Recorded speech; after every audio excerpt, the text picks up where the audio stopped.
धामी जी ने इस बार निकाय के चुनाव में अपने विरोधियों को, जो पार्टी के अंदर के विरोधी थे, उनको ठिकाने पे लगाने क्या का वहां बलूनी साहब ने उनकी नहीं चली या उन्होंने इंटरेस्ट नहीं दिखाया या धामी साहब ही जो है सब हाँक रहे हैं?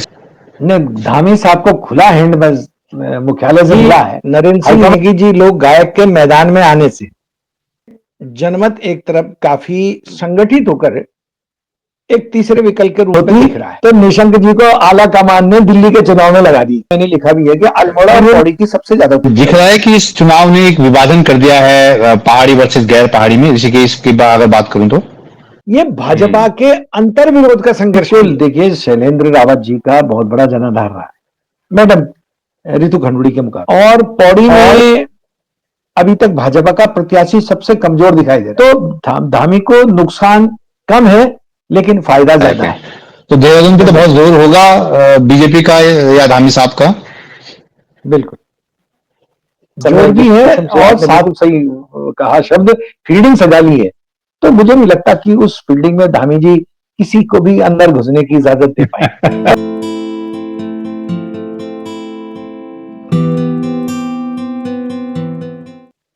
नमस्कार, मैं मनु पवार। उत्तराखंड में इन दिनों शहरी निकाय चुनावों की बड़ी सरगर्मी है। वोटिंग का दिन आने वाला है और जो आखिरी दौर में जो प्रचार है उसका बड़ा जोर है। ऐसे में ये जानने की सबकी दिलचस्पी होगी कि आखिर इन निकाय चुनावों से क्या तस्वीर उभरती दिख रही है अब तक और क्या सूरत बन रही है। इन चुनावों से किसे क्या फर्क पड़ेगा और फर्क पड़ेगा भी कि नहीं पड़ेगा, इस पर बात करने के लिए मेरे साथ देहरादून से जुड़ रहे हैं राजनीतिक विश्लेषक डॉक्टर योगेश दसवाना जी, जिनका कि पहाड़ के राजनीतिक इतिहास पर भी बड़ा काम है। तो डॉक्टर योगेश दसवाना जी, बहुत स्वागत सर आपका, बहुत धन्यवाद समय निकाला आपने। जिस शहर में यानी देहरादून में आप रहते हैं वो उत्तराखंड का पावर सेंटर है, राजधानी है, वहां से सरकार चलती है। वहां जो निकाय चुनाव चल रहा है उस पर तो बात करेंगे, लेकिन इस वक्त जो सबसे ज्यादा चर्चा मुझे दिख रही है, खासकर सोशल मीडिया को अगर देखूं तो एक हॉट सीट बनी है ऋषिकेश, जहां बीजेपी और कांग्रेस जो मुख्य पार्टियां हैं, वहां उन दोनों पार्टियों के पसीने छुड़ाए हैं एक निर्दलीय कैंडिडेट ने, दिनेश चंद्र मास्टर जी, जिनका नाम बताया जा रहा है। तो आपको क्या लग रहा है ये चुनाव ऐसे कैसे हो गया? क्या मास्टर जी बाजी पलटने की क्षमता रखते हैं? अभी तक ऐसा कुछ लग रहा है आपको? बिल्कुल, अभी तक जो रुझान है जनता का, सोशल मीडिया की अगर बात छोड़ भी दे तो मैंने खुद ये महसूस किया है कि नरेंद्र सिंह नेगी जी लोग गायक के मैदान में आने से जन जागरण के लिए जिस तरीके से उनको इस्तेमाल और उसके गीत को इस्तेमाल किया जा रहा है, उत्तराखंडियों जागा उत्तराखंडियों एक मुठ, तो इस विषय पे जनमत एक तरफ काफी संगठित होकर एक तीसरे विकल्प के रूप में दिख रहा है।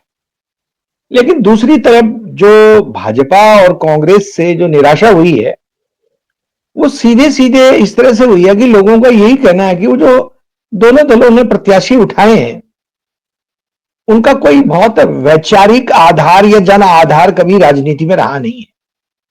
तो भाजपा तो एक मुश्त होकर अपनी एक जिसे कहें हठ धर्मिता से डंडे के बल पे प्रत्याशी खड़े करती है और कार्यकर्ताओं को, क्योंकि उन्हें कार्यकर्ता भी नीचे ने केवल सोशल मीडिया ही चाहिए संचालित करने वाले, तो उस सोशल मीडिया की ताकत पे भाजपा ने तो अपने प्रत्याशी को, एक ने जाटा उठा, एक ने पासवान उठा दिए, दोनों पार्टियों ने।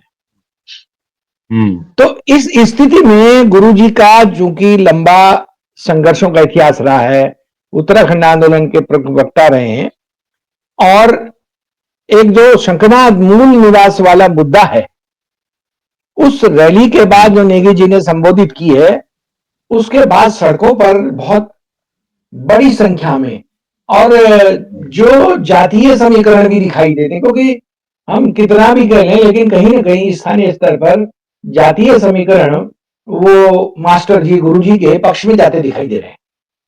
लेकिन आपने कहा कि बहुत लंबा, लेकिन इस तरह की कुछ सीटों पर जरूर बड़ा उलट फेर होगा।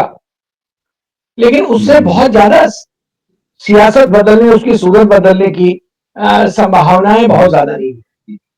कि जिस तरीके से सत्तारूढ़ दल ने बहुत मनमानी तरीके से सीटों का आरक्षण तय किया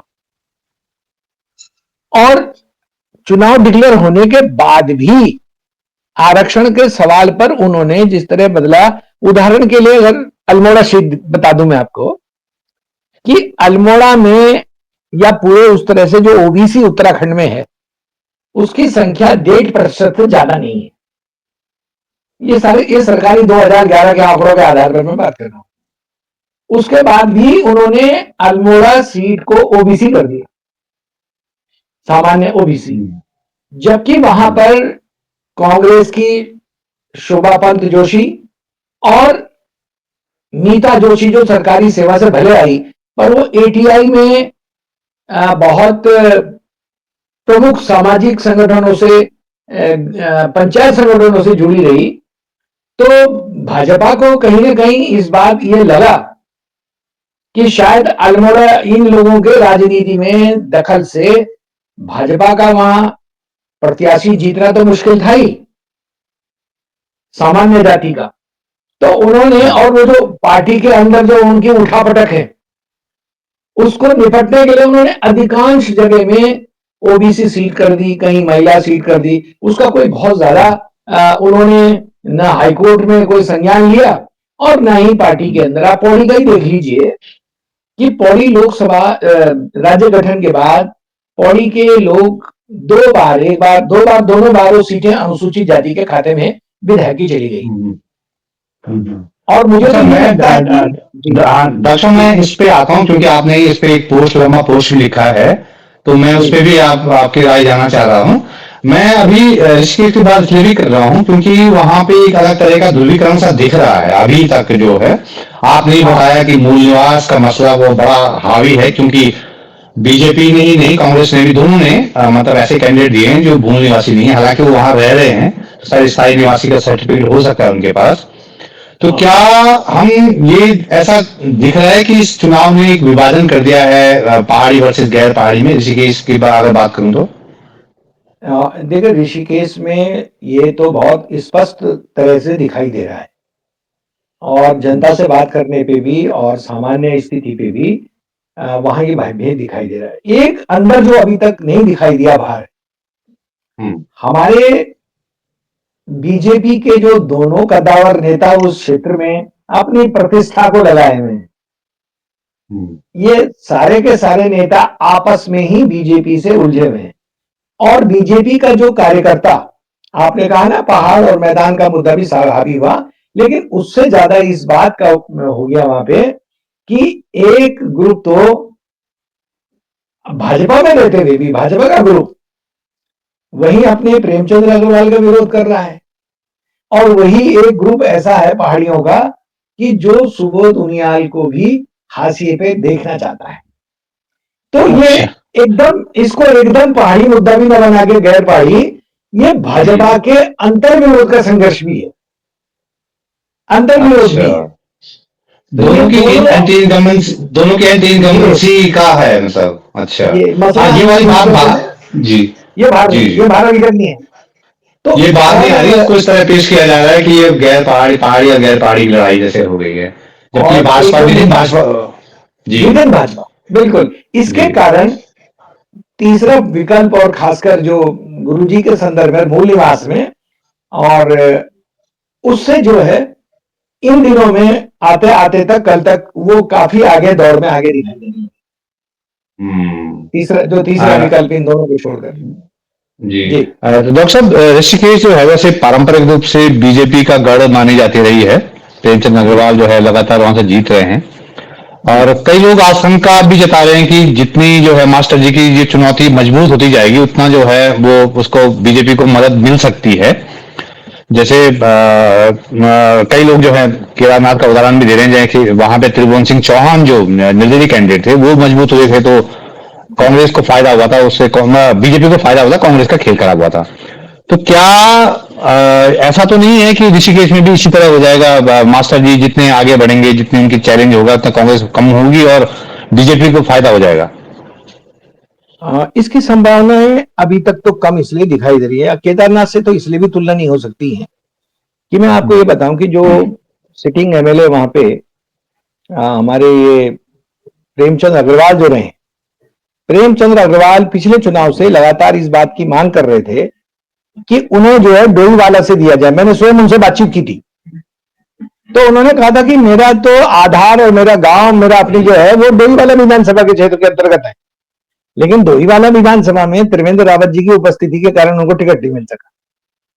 वो भी समझते हैं कि छोटे विधानसभा चुनाव में दूसरी बार सीट को रिटेन करना आगे बहुत मुश्किल होगा, और यही सुबोध उनियाल के लिए भी था, क्योंकि सुबोध उनियाल का जो नरेंद्रनगर तक का हिस्सा विधानसभा में है, वहां भाजपा के अंदर का एक बहुत बड़ा वर्ग उनसे बड़ा, और ये जो विरोध हो रहे हैं, ये विरोध कोई वैचारिक आधार नहीं है, एक प्रतिष्ठा के साथ साथ उनके जो रोजगार के हितों पर कुठाराघात हो रहा है। तो ये भाजपा के अंदर जो अंतर्कलह उभरी है, और स्थानीय निकाय के चुनाव में कहीं ना कहीं पार्टी से अधिक स्थानीय चेहरा व्यक्ति के संबंध वो ज्यादा काम करते हैं।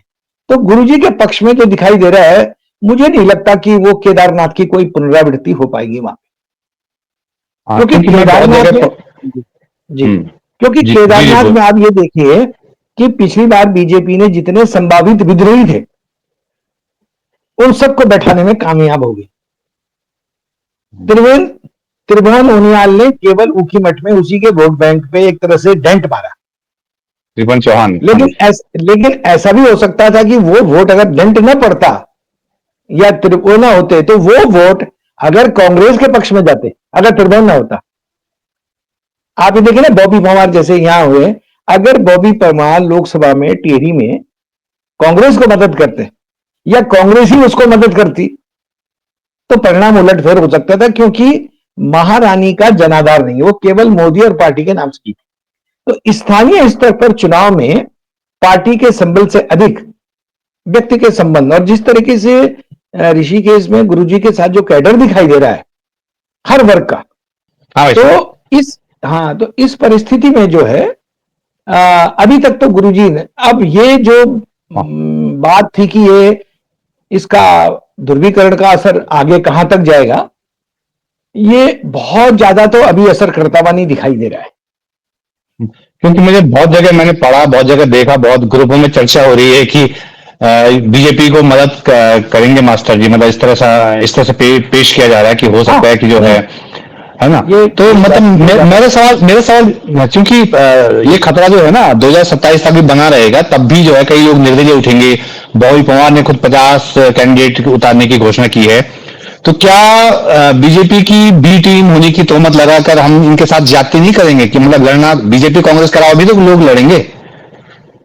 हाँ बिल्कुल, ये भी आपका बिल्कुल आकलन बिल्कुल सही है, लेकिन आप स्थानीय जो निकाय के चुनाव हैं, इनको आप थोड़ा सा हटके देखना जरूरी है।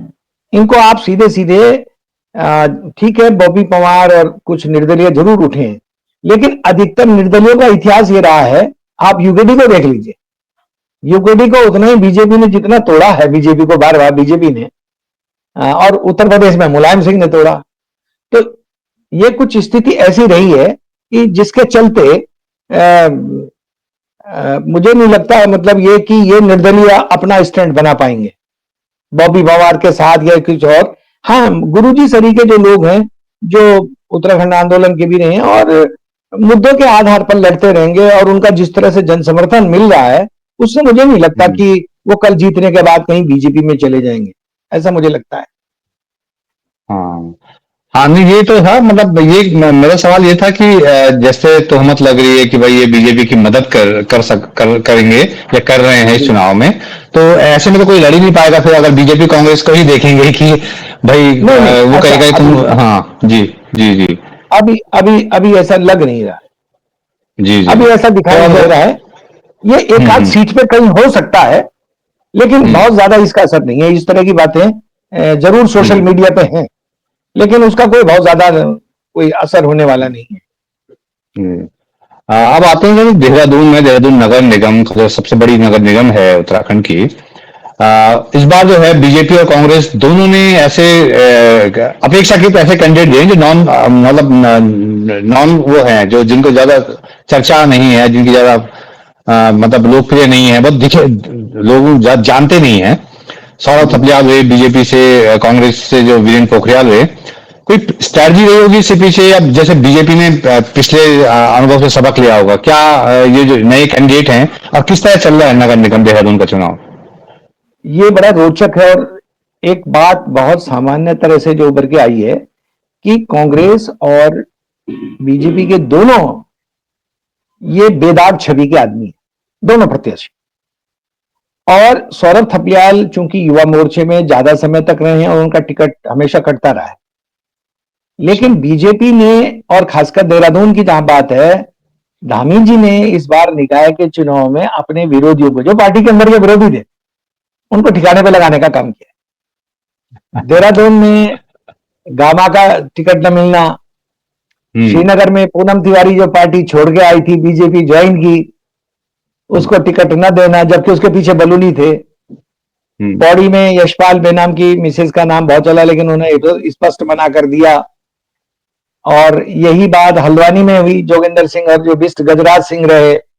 तो ये अगर टिकट का वितरण भी आप देखेंगे तो ये धामी जी अपनी पार्टी के अंदर जो विरोध था उनका, सबको ध्वस्त करते उन्होंने टिकट वितरण में जो भूमिका निभाई, उसके कारण ही सौरभ थपलियाल को भी टिकट मिला। और कांग्रेस के जो वीरेंद्र पोखरियाल है, इनका भी उत्तराखंड आंदोलन में बहुत बढ़ चढ़कर भाग लिया और इनकी काफी भूमिका रही। तो डॉक्टर साहब आप कह रहे हैं कि धामी साहब ने जो है अपने लिए मतलब कंफर्टेबल चीजें बना दी हैं, अपने का वो कमांडिंग पोजीशन में हैं। तो क्या जो देहरादून है, देहरादून तो खैर इसलिए भी अहम है बीजेपी के लिए क्योंकि 3 बार अब तक जो है वहां मेयर रहा है बीजेपी का और 1 बार कांग्रेस का। और जो देहरादून नगर निगम में जितनी विधानसभा सीटें आती हैं सब जगह बीजेपी के विधायक हैं। तो देहरादून पे तो बहुत जोर होगा बीजेपी का या धामी साहब का? बिल्कुल जोर भी है। और साथ में मैंने कहा नहीं कि दोनों जो प्रत्याशी हैं, कांग्रेस का भी और बीजेपी का, दोनों की खासियत है। तो पक्ष में एक बात समान रूप से जाती है कि दोनों की छवि जनता में बहुत बढ़िया है। और सिर्फ थपलियाल जो इसके प्रत्याशी हैं बीजेपी के, उनके पक्ष में यह जाता कि संगठन बहुत मजबूती से खड़ा है। और वीरेंद्र पोखरियाल जो कांग्रेस के प्रत्याशी हैं, आम लोगों में उनकी छवि अच्छी है, लेकिन लोग पीछे से एक बात जो हमेशा होती है कि भाई अगर संगठन ने साथ दिया तो संगठन के स्तर पर वहां पे बहुत घमासान और सब जगह रही है। कांग्रेस उत्तराखंड में जहां हार रही है वो संगठन की कमियों के कारण हारी है। वहां टिकट मिलते ही दूसरा गुट अपने प्रत्याशी को हराने में लग जाता है, जो अभी बीजेपी में उस सीमा तक नहीं है। तो सौरभ थपलियाल अभी कुछ बढ़त वाले हैं, लेकिन यहां संघर्ष बहुत अच्छा है, इसमें दो राय नहीं कि जो आज 2 दिन अभी बचे हैं इनमें बाजी पलटने का मादा वीरेंद्र रखते हैं, लेकिन संगठन की मजबूती के कारण।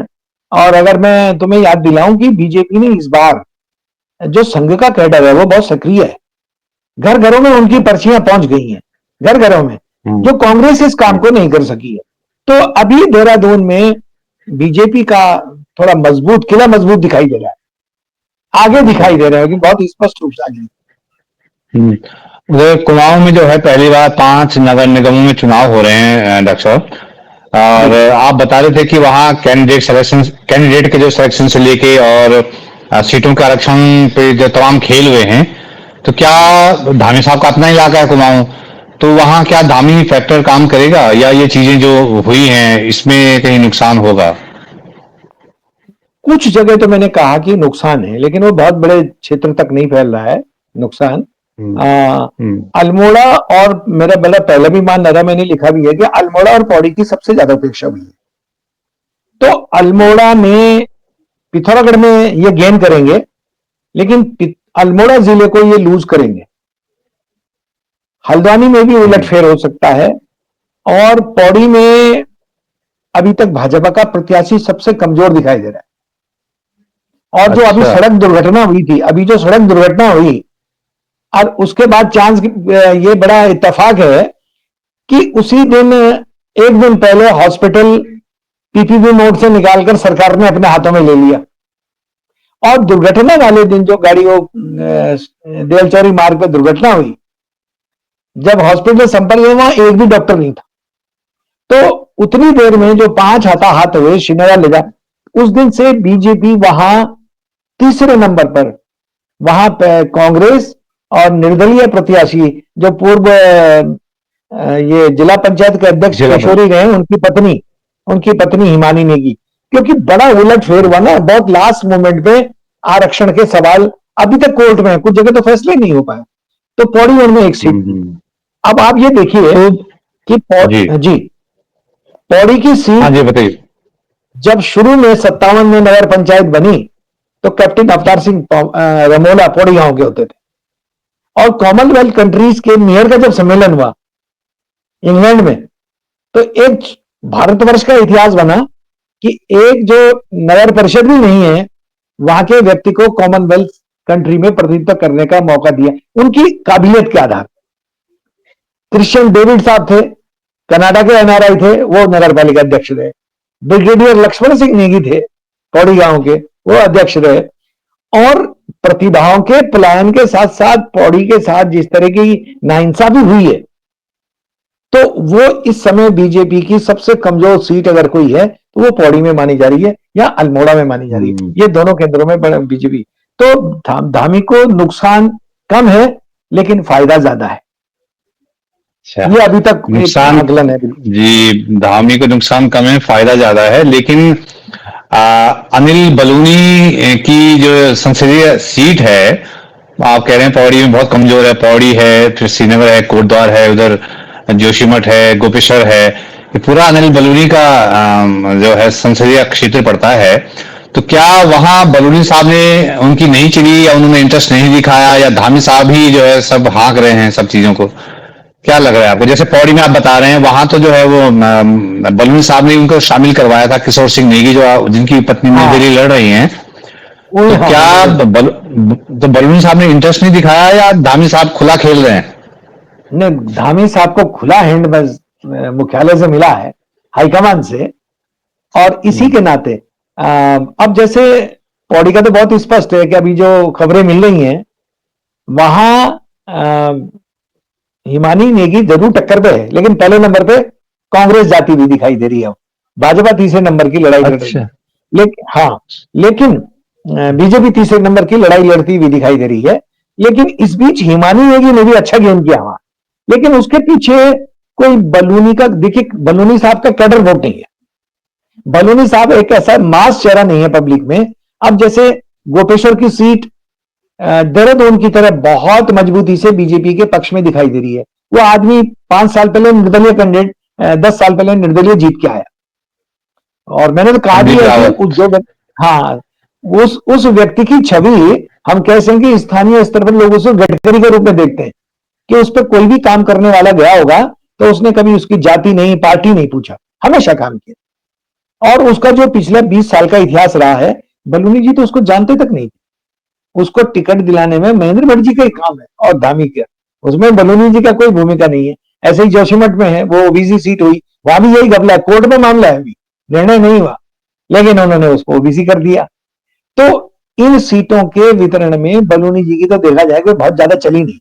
और श्रीनगर में जिसके लिए जोर किया था उन्होंने, पूनम तिवारी के लिए, वो आज में मंत्री धन सिंह जी ने पलट कर वो, हाँ वही मैं कह रहा हूँ, क्योंकि पौड़ी में भी जब लोकसभा चुनाव हो रहा था, तो बलूनी जी ने जो है किशोर को शामिल करवाया, किशोर सिंह नेगी को, उनकी पत्नी आज निर्दलीय लड़ रही हैं। श्रीनगर में आपने बताया कि जो है वो जो कैंडिडेट हैं, वो उनको भी शामिल करवाया था, बलूनी जी के टाइम पे ही शायद वो आई थी बीजेपी में, पूनम तिवारी। तो वही मैं कह रहा हूँ कि बलूनी जी दिलचस्पी नहीं दिखा रहे हैं, या मतलब खुला खेल चल रहा है धामी साहब का? बिल्कुल हाँ, बिल्कुल खुला खेल है। और ये खुला खेल इसलिए कि हाईकमान ने उनको आजादी दे दी थी कि आपके ऊपर छोड़ रहे हैं।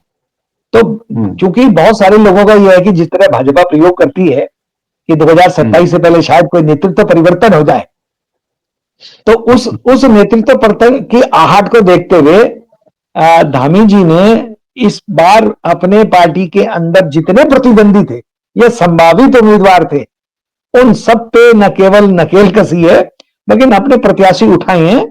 2-3 जगह उलटफेर हो सकता है कि उनके इस रवैये से पार्टी को नुकसान हो, लेकिन अधिकतर जगह पर उनकी पार्टी धामी जी के ही कैंडिडेट जो बनाए गए वो जीत के इसमें आने कुछ जगह उलटफेर। जैसे कोटद्वार में कहा जा रहा था कि धामी साहब ने जो है खंडूड़ी जो मैडम है स्पीकर उनको निपटा दिया। शैलेंद्र, हालांकि बहुत हैवीवेट आदमी है, हैवीवेट शैलेंद्र रावत जो है, तो वहां मतलब जो आप बता रहे हैं कि विरोधियों को निपटा दिया, शायद कोटद्वार भी एक उदाहरण है उसका।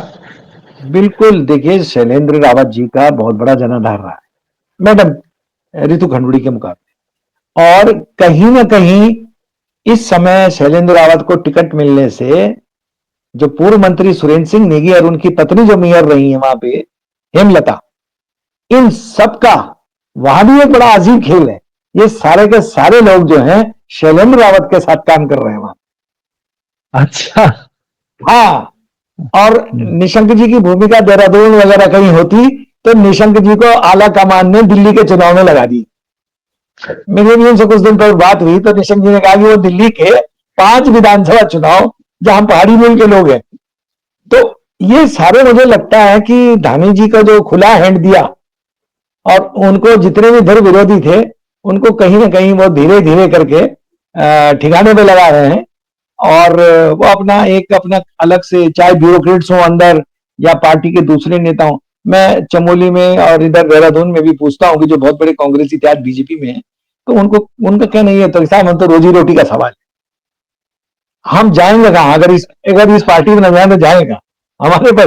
तो इस समय खुला खेल मतलब एक तरह से कैश एंड कैरी जिसे आइए और उसमें तो भाई अभी तक तो धामी अपर हैंड दिखाई दे रहा है धामी साहब।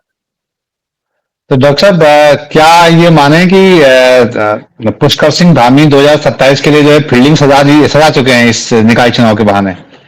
बिल्कुल, इस निकाय चुनाव को जिस तरह सजाया है और जिस तरह की परिणाम आने की आशा है उसको देखते हुए तो लगता है कि अभी धामी साहब को उनके बारे में विकल्प के रूप में सोचना बहुत मुश्किल है। मैंने एक बहुत पुराने आरएसएस के कार्यकर्ता हैं, अब वो भले ही निष्क्रिय हैं लेकिन वो पार्टी के आप ही फोरम में जब सर्वे होता है तो वो शामिल होते हैं।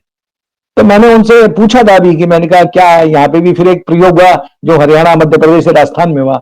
उन्होंने कहा प्रयोग तो भाजपा कर सकती है लेकिन सवाल यह है कि यहाँ विकल्प ही नहीं बचे हुए, पार्टी के पास विकल्प ही नहीं है। और खासकर बलूनी जी की काबिलियत को इन लोगों ने लोकसभा में देख लिया कि धामी केंद्र की राजनीति तो कर सकते हैं लेकिन वो आम पब्लिक का आम चेहरा नहीं बन सके हैं पार्टी के अंदर।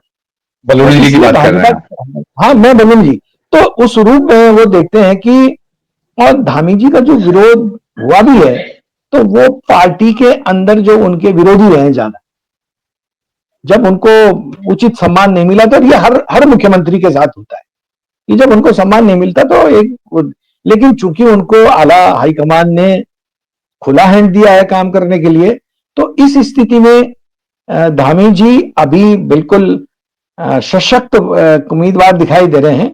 और जो परिस्थितियां कोई बड़ा बुलेट फेर ना हो तो मुझे तो लगता है कि वो 27 के चुनाव में भी वही लीड होने की कमान चुनाव तक तो उनके हाथ में रहेगी, बाकी आगे परिस्थितियां तय करेंगी कि आगे क्या हो सकता है। लेकिन मुझे लगता नहीं कि बलूनी जी के प्रति जो आशा थी, क्योंकि वो अभी तक के कार्यकाल में भी कोई बहुत बड़ा काम नहीं करवा सके, न कोई पौड़ी के हॉस्पिटल वाले का ही मसला होता है तो न वो हॉस्पिटल का काम करवा सके और न वो चमोली के दूर दराज के इलाकों में इस तरह के प्रभाव। एक आध जब लोगों ने विरोध किया तो वो एक अपना दिल्ली से चैनल लेके जरूर गए और नीति घाटी के कुछ गांव में उन्होंने वो अपनी वीडियो में, लेकिन प्लानिंग के लेवल पर विजनरी नेता नहीं है। इतना जरूर है कि बलूनी विजनरी नेता नहीं है। और जो धामी जी ने इस समय जिस किस्म से, आपने बिल्कुल सही कहा शब्द, फील्डिंग सजा ली है, तो मुझे नहीं लगता कि उस फील्डिंग में धामी जी किसी को भी अंदर घुसने की इजाजत दे पाए, है ना। पार्टी हाईकमान भी उन पर पूरा विश्वास कर रहा है। तो निकाय चुनाव से एक तस्वीर साफ हो जाएगी कि आगे जो है किसका सिक्का चलेगा। है ना, तो ये जो राजनीतिक समीकरण है उस पे मतलब सीधे फर्क ना पड़े, लेकिन लंबे लंबे उसके लिए तो लगता है कि हाँ कुछ इसमें है, मतलब गुंजाइश है। तो डॉक्टर योगेश अस्थमाना, जी जी जी, तो आपने जो है इस निकाय चुनाव के बहाने उत्तराखंड के पॉलिटिक्स की जो नई तस्वीर रखी है, वो बहुत दिलचस्प है कि 2027 का खेल इसमें छिपा हुआ है, कहीं ना कहीं सूत्र छिपा हुआ है। तो बहुत बहुत धन्यवाद डॉक्टर योगेश अस्थमाना, आपसे बात करके हमेशा ही अच्छा लगता है, नई जानकारियां जो है मिलती हैं। तो चुनाव के नतीजे पे कोशिश करेंगे कि फिर एक दिन बैठ जाएं, जब आएंगे तो उसके क्या मतलब होते हैं, है ना। तो बहुत बहुत धन्यवाद डॉक्टर योगेश अस्थमाना, जुड़ने का धन्यवाद।